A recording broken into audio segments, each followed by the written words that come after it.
Ora, muito boa tarde, cá estamos novamente, canal Lab Reativos, conversas sobre saúde mental, Tiago e Nuno. Boa tarde, Nuno. Tá, Tiago. Vamos Então falar. hoje vamos responder à votação dos nossos ouvintes, não é?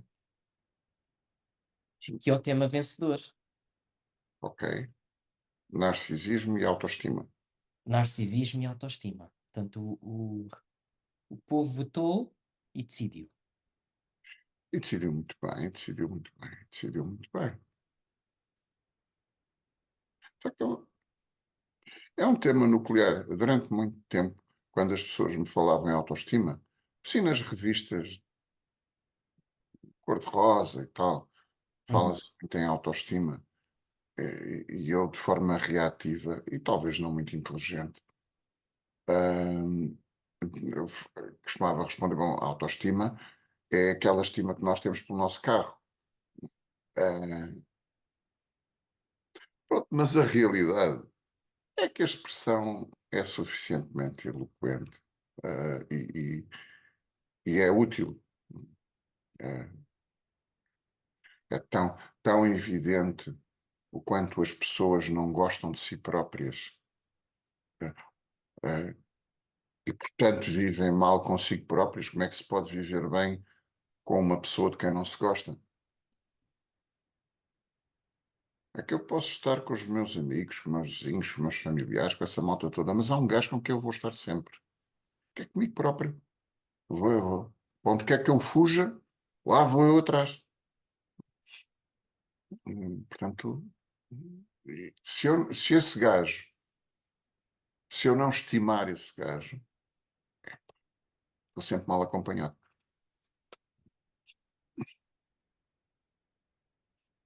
É verdade, isso pode ser uma verdadeira maldição, não é? Pois, então, Ah, mesmo a aldeia daquelas da mitologia grega, que os fulanos tinham assim aqueles requintes de malvadez, quando, eh, digamos assim, eh, inventavam as maldições a que as personagens da mitologia grega eram sujeitas.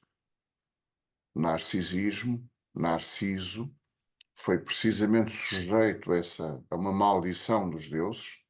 Eu conheço o mito assim um bocadinho pela rama, mas eh, Narciso pediu aos deuses para ser belo e, e os deuses concederam-lhe esse desejo. Mas ele ficou tão arrogante com a dádiva recebida, tão assoberbado, que os deuses ofendidos com isso condenaram-no, transformaram-no numa planta que vive naturalmente à beira do lago, o narciso. Por sinal, é uma planta bastante bonita, é mesmo. Mas Narciso ficou a olhar-se a si próprio refletido no lago ad eterno. Uh, uh, se calhar, se calhar cabe aqui uh, falar de uma ideia que eu acho que na psicanálise com muita frequência se utilizam alegorias às mitologias clássicas. Por um lado, são aquelas que nós na Europa conhecemos. Nós desconhecíamos, e ainda hoje desconhecemos muito, das mitologias de outros povos, hum, americanos, povos asiáticos, povos africanos. Praticamente não conhecemos quase nada da mitologia desses povos, e as clássicas eram relativamente conhecidas pelos intelectuais que criaram a psicanálise, nomeadamente.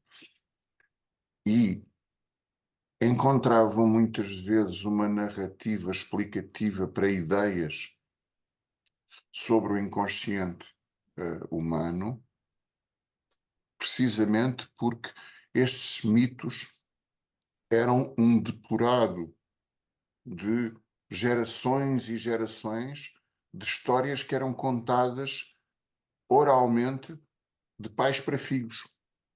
E cada geração modificava um pouco aquilo conforme aquela pessoa que estava a contar. Mas havia um traço comum a todas as pessoas que iam contando esta história, e esse traço comum é aquele que normalmente a psicanálise vai repescar, porque é comum ao inconsciente de todas as pessoas. Eu transmito à geração seguinte a história com nuances minhas e com outras que são comuns aos meus ancestrais e que serão comuns aos que me sucedem. E quem apanha algures da história no meio do caminho, de certeza pode apanhar vários. Estou-me a lembrar das lendas do Rei Artur, que tem muitas versões, mas depois há uma parte da história que é comum. É comum a todas as versões. E eu acho que as mitologias clássicas, grega e latina, inspiraram muitas alegorias psicanalíticas, precisamente porque vão ao encontro disso, deste ser que tem tanta, está tão assoberbado consigo próprio, é tão magnífico, tão maravilhoso, sente-se, já lá vamos, sente-se tão magnífico, tão maravilhoso, que acaba à beira do lago, sozinho, a ver-se refletido na água. Não só incapaz de ver os outros, mas se calhar mesmo sozinho, sem que os outros o vejam ele. Pronto, isto foi assim o, o, o que me ocorreu sobre Narcisos. Está apresentado. Agora, como é que como é que podemos transpor um pouco isto para uma linguagem mais clínica, mais contemporânea, não é? Porque eu diria que todos nós temos um narcisismo, não é? Pelo menos é essa a concepção psicanalítica, talvez mais clássica até, não é? Portanto, nós todos temos uma estrutura narcísica. Eu acho que isto era a primeira coisa que eu poria em cima da mesa, que é todos nós temos um narcisismo. E normalmente quem aparece em terapia, de certa forma, traz um narcisismo que está adoentado. Adoentado, acho que é um bom termo. Eu estava aqui a tentar pensar até se poderíamos falar de algum caso clínico em que o narcisismo não tivesse adoentado, mas confesso que tenho alguma dificuldade, porque acaba por ser a estrutura toda. É.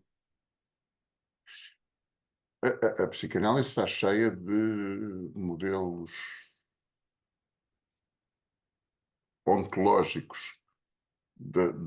Ontológico, leia-se da origem do ser, do próprio indivíduo, do indivíduo. Há vários, longe de mim ser capaz de enumerar vários e falar sobre eles, não sou um académico, mas aquele que a mim melhor me serve, pressupõe que algo, numa altura em que não existe ainda sequer eu,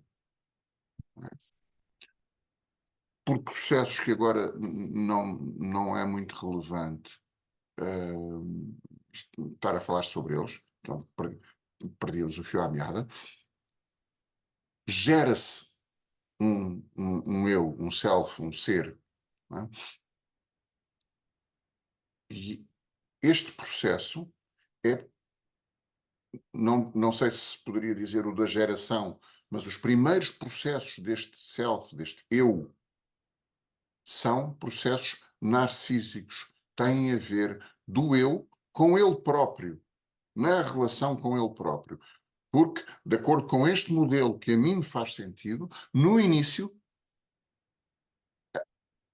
criança, o bebé, ainda não tem sequer a noção da existência do outro. Uhum. Primeiro é o eu versus o não eu.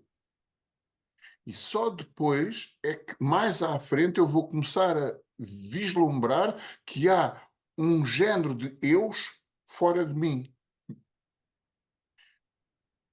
E, mais uma vez, neste modelo de pensamento que a mim me dá jeito, estes eus que estão fora de mim, eu chamo-lhe mesmo eus, porque são cópias de eu próprio. E agora vou citar um amigo meu, um mestre, em mais do que um sentido, que uma vez disse uma frase, nunca mais me esqueci, já lá vão mais de 20 anos, que é: há umas pessoas para quem os outros são eu muitas vezes. Uhum. Uh, e eu acho que ele tinha imensa razão, que é esta fase em que o bebê reconhece que lá fora existem uns seres equiparáveis a mim e que são iguais a mim. São como se fossem eu. Só mais à frente é que ele vai começar a perceber, vou brincar aos eruditos, vai começar a perceber a subjetividade do objeto. Ou seja, vai começar a perceber que os outros seres, entes que estão lá fora, afinal têm peculiaridades próprias, têm uma individualidade própria, como eu também tenho uma individualidade própria. Portanto, todo este processo de maturação, há todo um conjunto de fenómenos, de interações, de transações que são narcísicas, que se refletem no eu. Portanto, quando se diz que fulano é um narcísico, ok, provavelmente estamos a falar de alguém em quem este processo não correu tão bem. Ou, Uhum. ou no qual nós estamos a projetar o nosso próprio narcisismo. Também acontece. As nossas questões narcísicas. Um, pronto, assim, há depois uma outra coisinha que eu não queria deixar de fora, mas para não estar a monopolizar a conversa, passo da bola. Eu estava a pensar aqui, nesse seguimento, nos vários alimentos narcísicos que se tem que dar, ao ser em construção. Ou seja, isto para dizer que há necessidades narcísicas distintas, e nem todos os pacientes que nos aparecem têm sempre a mesma necessidade narcísica. E que nós devemos ir de encontro a essa necessidade narcísica específica. E ter cuidado, se calhar, a alimentá-la. Ou, para já, eu diria isto. Eh, É óbvio que experienciar uma certa fome narcísica em fases precoces pode resultar em desastre, ou em coisas complicadas depois de gerir. Posto isto, eh, tem-me a entrar aqui numa veia demasiado académica, porque eu até depois gosto de pensar nos diferentes narcisismos que existem, nas diferentes fases de estruturação narcísica. Sim, não te esqueças que eu acho que é importante, sobretudo para o nosso público-alvo, que é tornar isso razoavelmente compreensível. Porque eu acho que muitas vezes os próprios psicanalistas envolvem-se numa análise de aspectos tão particulares do processo de desenvolvimento narcísico que às vezes eu acho que nem eles próprios já percebem o que é que estão a dizer. E, sobretudo, quem os ouve raramente percebe o que é que eles estão a dizer. Portanto, precisamos aqui de um pouco de moderação para, lá está, não ficarmos numa posição, entre aspas, narcísica, a falar coisas muito bonitas, mas que ninguém percebe. Eu aproveitei aqui a embalagem. Já agora, pá, permite-me atirar que eu acho tão importante frisar isto, que é, no senso comum, ah, quando se utiliza a expressão de que alguém é narcísico ou não é, hum, o- o- a ideia é de alguém grandioso, não é? Hum, vistoso, tonitruante, não é? Grandioso, quando de facto o que é subjacente a esse género de funcionamentos patológicos é um sentimento de inferioridade, de incapacidade. Eu ia dizer subcapacidade. Não, não é. É de incapacidade. Uh, eu vou usar a caricatura que gosto muito, que é, eu não posso dizer marcas, mas é aquele indivíduo que por onde quer que vai pousa o porta-chaves azul e branco, que é sinónimo de estatuto, é sinónimo de... É como se o tipo, se não tivesse aquela prótese que é o porta-chaves, ele de facto fosse um indivíduo muito pouco interessante. Um, Ocorre-me só mais um exemplo, que é o indivíduo que é o senhor professor doutor fulano de tal. Ele não é o Zé, não é o Manel, é o senhor professor fulano de tal. O nome dele tem que vir sempre com esse título, O adorno. esse adorno, né? Que tem um caráter de prótese. Uh, prótese no lugar de algo que deveria lá estar e que o indivíduo sente que não está. E saliento isto, não é em concreto se está ou não está, o que é relevante. Basicamente, não me interessa saber quantos centímetros tem a pila dele. O que interessa é perceber aquele indivíduo sente que tem a pila pequena, independentemente dos centímetros. E vive com esse sentimento. Então, ele não compra o carro do porta-chaves azul e branco um qualquer, é o da gama mais alta. O dele tem. Eu lembro-me, quando era interno, mesmo no início da carreira, num serviço onde fiz o meu internato, havia um sénior, pá, um gajo que tinha fortuna pessoal, o gajo quase fazia medicina por gosto, por gosto mesmo. E era bom naquilo que fazia.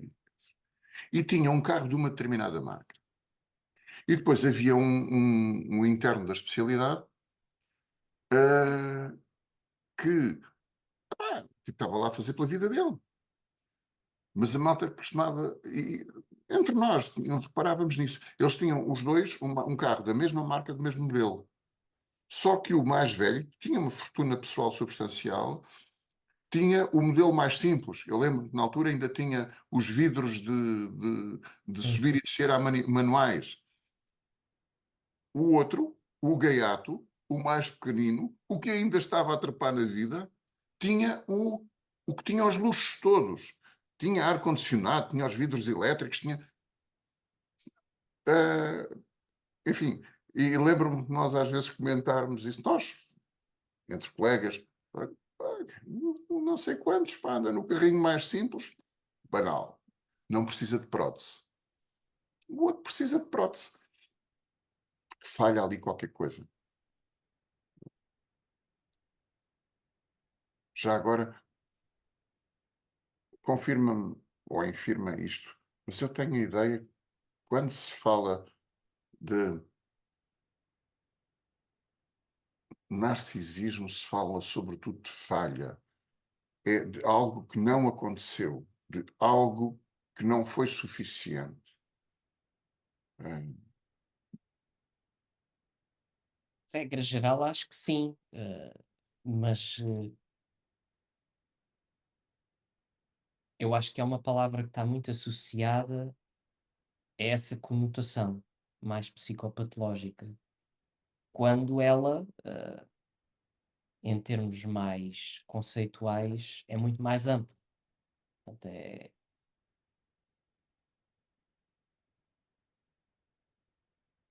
pronto, um pouco como eu dizia mais ao início, todos nós temos uma estrutura narcísica, não é? Eh, e eu aqui não sei explicar melhor que isto sem entrar em grandes tecnicalidades, mas o narcisismo também é montado segundo uma certa linha de desenvolvimento, com as suas variações, não é? E tem fases, mas de uma regra geral, sim, está muito conotado a falha narcísica. Tu- Eu penso nesses termos e saliento esses termos porque a patologia narcísica é oriunda de uma fase do desenvolvimento em que o outro ainda é pouco reconhecido. Portanto, é algo de eu versus o universo. E o universo dá-me aquilo que eu preciso ou não me dá aquilo que eu preciso. Sim, Hum, a fase mais maciça do desenvolvimento, os alicerces do desenvolvimento narcísico, são lançados numa fase em que ainda não há um terceiro, em que ainda não há a triangulação. Hum, Portanto, a rivalidade, a interdição ainda não são temas. É mesmo o universo dá-me admiração, reconhecimento, dá-me amor, aguenta comigo ou não aguenta comigo. Ou seja, eu faço uma birra e o universo desmaia, ou eu faço uma birra e o universo destrói-me, dá-me um ensaio de porrada, ou uh, eu estou doente e o universo não repara, ou N. É sempre eu versus o universo. Aqui o universo é suficientemente bom ou não é suficientemente bom e pronto. E esta escassez narcísica, de uma forma simplista, mas é aquela que me dá jeito, pode ser suprida de duas maneiras. De uma maneira mais maniforme, que é, então, eu compro um carro maior, ou de uma forma mais depressiva, mais madura. Eu, de facto, não valho nada.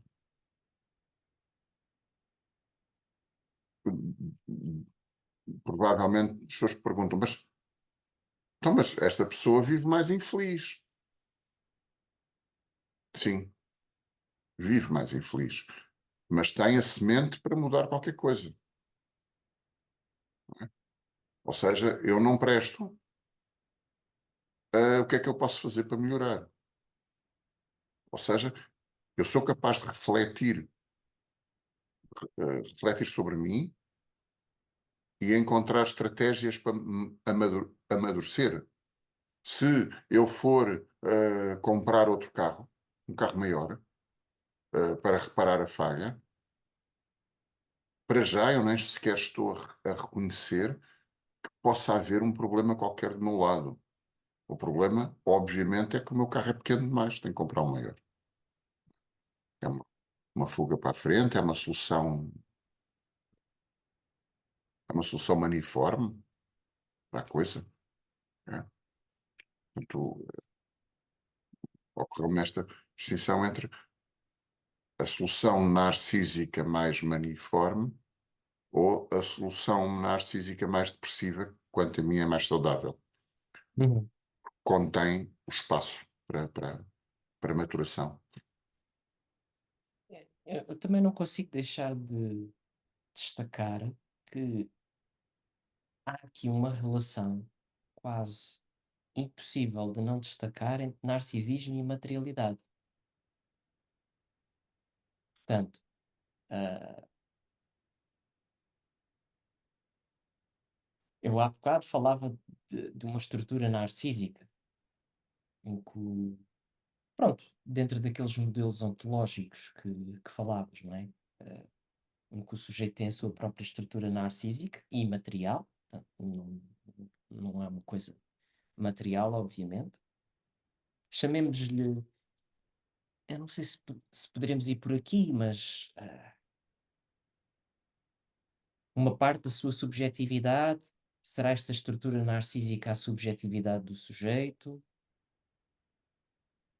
Ou aquilo que monta a subjetividade do sujeito? Quando tu falas da materialidade, não te esqueças que, nesta fase, o bebé, todos nós, ah, precisamos de comer, beber, calor, ruído quanto baste, estímulo quanto baste, vários estímulos quanto baste.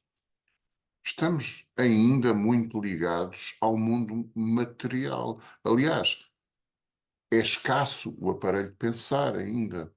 É um aparelho de pensar que ainda há pouco percebeu que existia.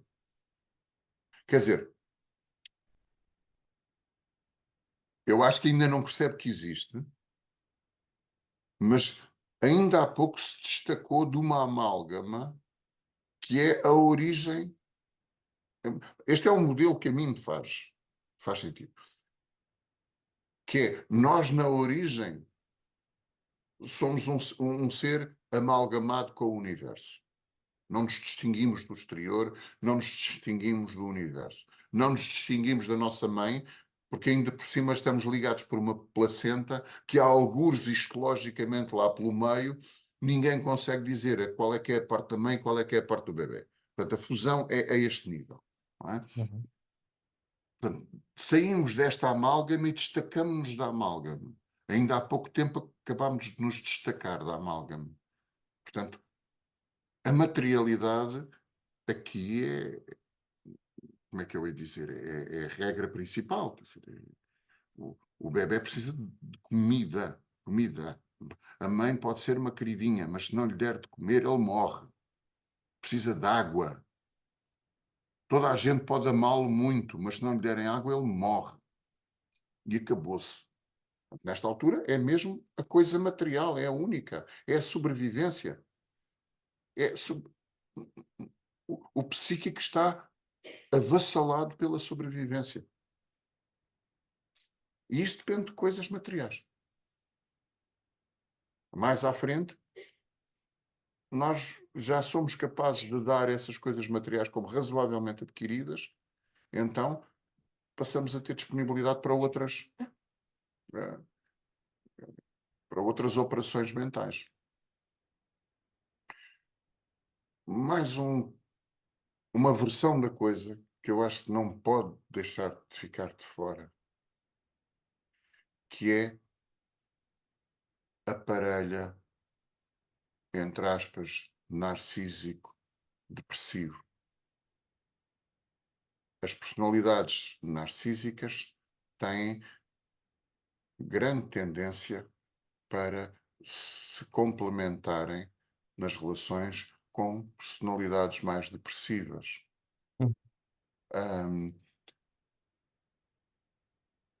Se formos pensar em termos de bom e mal mal da fita e da vítima, na realidade, não sei se é bem assim, porque o próprio depressivo tem tendência a ter-se a personalidades mais narcísicas e a ficar por ali. Há um bocado aquela ideia, os narcísicos tendem a predar as pessoas mais frágeis. Bom, sim, talvez, mas as chamadas pessoas mais frágeis, com a baixa autoestima, têm tendência para se aterem em relações com personagens narcísicas. Ah, e viverem para servir em relações assimétricas, em que servem. Uhum. Olha, eu faço o gestinho para cima. Esta porcaria, isto é como a noda da fruta na toalha.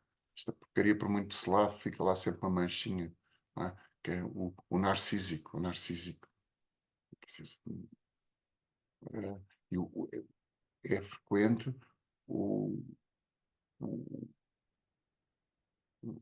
a personagem mais depressiva ficar refém, eu diria quase, do seu próprio passado narcísico, fica ali quase numa saudade de quando eu era maluco, de quando eu achava que a solução era ter uma gravata de seda em vez de uma gravata, não sei de que é que são as gravatas, pronto, nylon, pronto. Ah, sim, porque as mulheres no baile vão ficar todas extremamente excitadas sexualmente quando eu aparecer com a minha gravata de seda. Pronto, ok, a gravata dá, serve. Eh, eu acho que as personalidades da baixa autoestima, depressivas e tal, ficam ali quase que numa saudade do passado. Ai, de antes, quando eu era maluca, que era bom.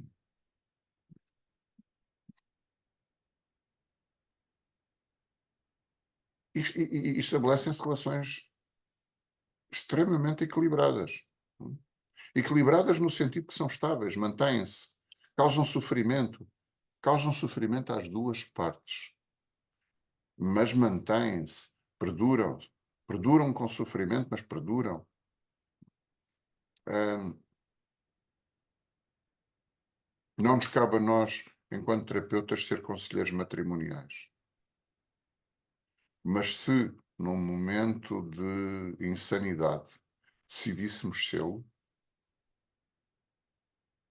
iria acontecer uma coisa muito engraçada, que era retirávamos o narcísico ao depressivo e o depressivo deprimia-se Uhum. ainda mais. Tirávamos o depressivo ao narcísico, ele enfurecia-se um bocado e arranjava outro narcísico melhor que aquele arranjava outro depressivo melhor que aquele narcísico não era grande. Ah, porra! Aquele depressivo não era grande coisa. E é a história de um par. E acho que sinto-me até tentado dizer que aí também há a sua cota de sadismo e masoquismo.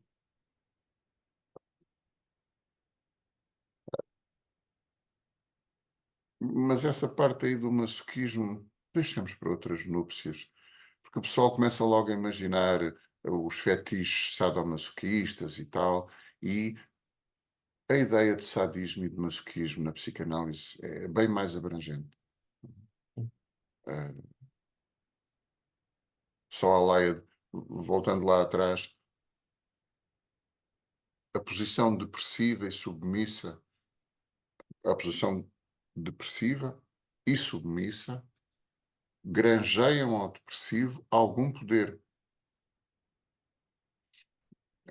Portanto, e, e para quem tem em pouca estima o seu próprio poder, tem muita dificuldade em abrir mão daquela estratégia que sabe que funciona. Hum, eu gosto tanto desta imagem, não quero deixar de partilhá-la, que é o narcísico, por regra, tem uma tendência pavónica.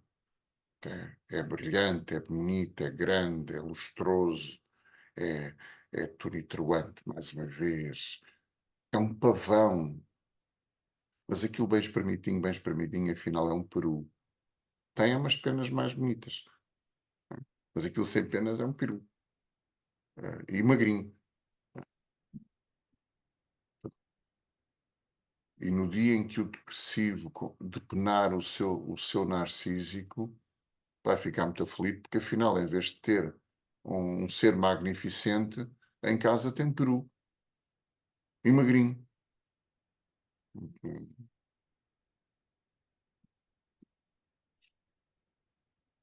Pois é, aí está desmontado Quando o se conto de tiver um. fadas. É. Já agora, mais uma chega. Isto, nós só vivemos na geração em que vivemos e conhecemos a história que conhecemos. E há sempre aquela tendência para dizer no meu tempo é que era bom. Não é verdade. Mas eu acho que por uma série de vicissitudes, nomeadamente esta coisa fantástica que a nossa sociedade, a nossa economia, as nossas coisas ocidentais criaram, em que as mulheres, felizmente, têm o prazer de poder ir trabalhar, não é? Que é muito bom, coitadas, foram libertadas de uma coisa terrível. E então têm que entregar os seus filhos ao cuidado de terceiros, de estranhos. E que acho que cada vez mais, porque as crianças são criadas por pessoas que não lhes têm afetos genuínos, a estruturação narcísica cada vez é mais deficiente. E eu acho que cada vez mais vão surgir pavões, vão surgir seres magnificentes, mas que de facto, uma vez depenados, são perus. Epá, eu até simpatizo com os perus, pá, são perus magrinhos, pronto, acabou-se. Uh, Acho que estamos a construir, imagino que estamos a construir mais e mais, e bem estávamos nós quando tínhamos mais depressivos, que ao menos ainda eram capazes de refletir qualquer coisa.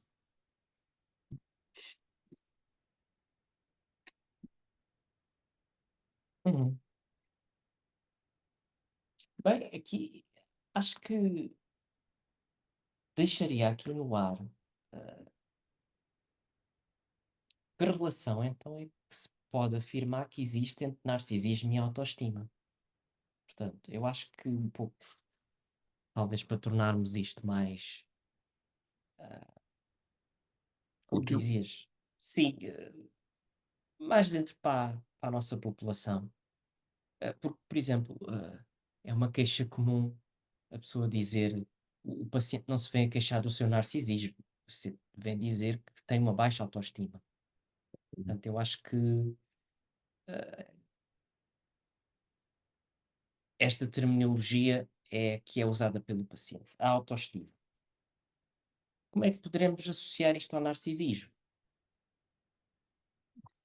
Eu diria que o paciente que nos diz que tem baixa autoestima, embora não o saiba, já deu um passo à frente e já reconhece que se sente falho, que sente que algo não está bem com ele, em vez de usar estratégias maníacas de fazer coisas para compensar essa falha, mas sem ter consciência que tem essa falha.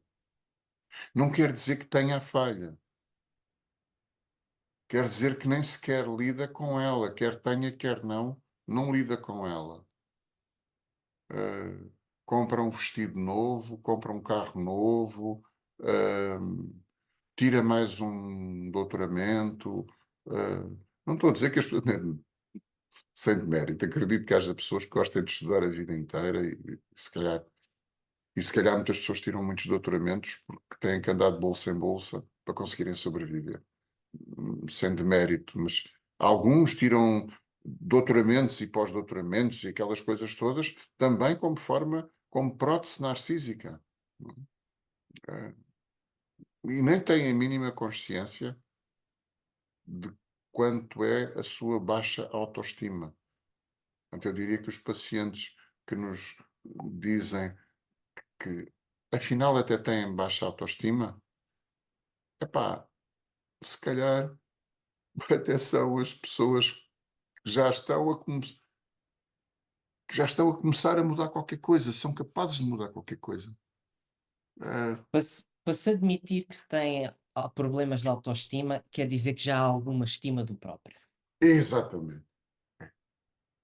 E Sim, já agora uma pedradazinha no narcisismo psicanalítico, que é os pacientes que nos procuram para, para efetivamente se tratarem, porque há pacientes que procuram psicoterapia, não vêm para se tratar. Muitas vezes vêm para fugir dos medicamentos, ou vêm porque é chique fazer psicoterapia. Houve uma época em que isto era mais patente, não sei, agora já talvez não tanto, mas houve uma altura que era chique fazer psicoterapia, então muitas pessoas iam fazer, mas não visavam. E eu acho que os pacientes que genuinamente nos buscam para fazer psicoterapia já têm meio caminho andado. São pessoas que, de alguma forma, assumem que se calhar eu preciso de ajuda, se calhar eu posso ser ajudado, se calhar eu posso ser ajudado na relação com um terapeuta.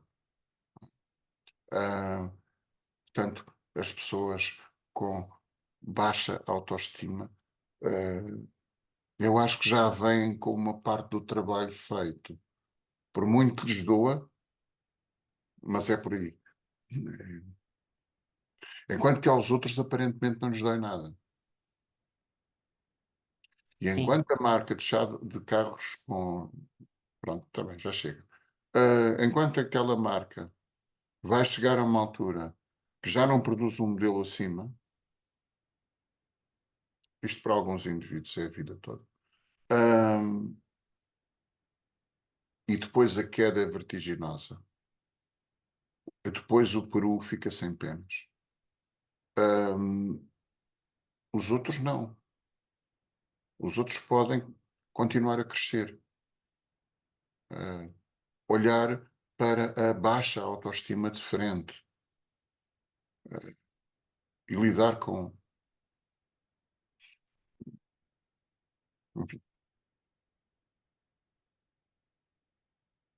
Muito bem. Bom, momentos finais, pensamentos finais.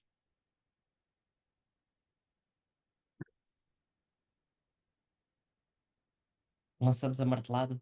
Olha, epá, hoje não, mas acho que é uma boa ideia anunciares a ideia, anunciarmos as Sim, nossas marteladas. Hoje não, mas em conversa prévia decidimos criar uma rubrica que se vai chamar Marteladas, em que nós, no final, havendo oportunidade para isso, fazemos uma sugestão cinematográfica, literária, musical, que possa tocar ou sugerir o tema de que falamos nesse dia. Assim, à laia de uma martelada. é isso. Ok? Portanto, Está fiquem, anunciado. esperem, vai haver marteladas. Bem, sobre isto, o nosso narcisismo e autoestima. Fica uma falha? Fica sempre, não é? Pois, Eh, também é o que nos alimenta. Também podemos dizer que, dependendo da falha, não é? Mas eh, também há falhas que nos permitem olhar sempre por outro caminho, criar caminhos. sim. Tiago, e preciso olhar para a falha. Só olhando para a falha é que eu posso supri-la. Pá, se eu sou ignorante numa determinada área e isso me magoa muito, eu não vou, ou olho para a minha ignorância e digo, pá, eu sou ignorante nesta área, vou ler, vou aprender, vou estudar, ou fico na outra posição maniforme, que é essa porcaria. São todos uns totós. Quem quer saber lá de, seja lá qual for o tema que eu sou ignorante, não é? Futebol. Percebo nada de futebol. Esse futebol é tudo uma porcaria, isso não interessa a ninguém. Não, sou eu que sou ignorante. E sinto-me mal com isso. Então ataco os gajos que percebem de futebol, em vez de colmatar a minha ignorância.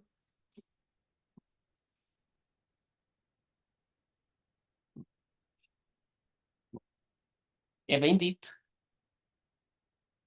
Muito bem, chegamos ao fim do nosso episódio. Ah, portanto, o tema escolhido pelo público. Bom, e depois também, agora, numa futura ocasião, também havemos de criar outra sondagem Sim, sim. ah, para tornar a nossa audiência mais participativa. É, acho que as pessoas também se divertem um bocado a escolher o tema. Muito bem, Tiago e Nuno, somos os App Reativos. Até uma próxima oportunidade. Até breve.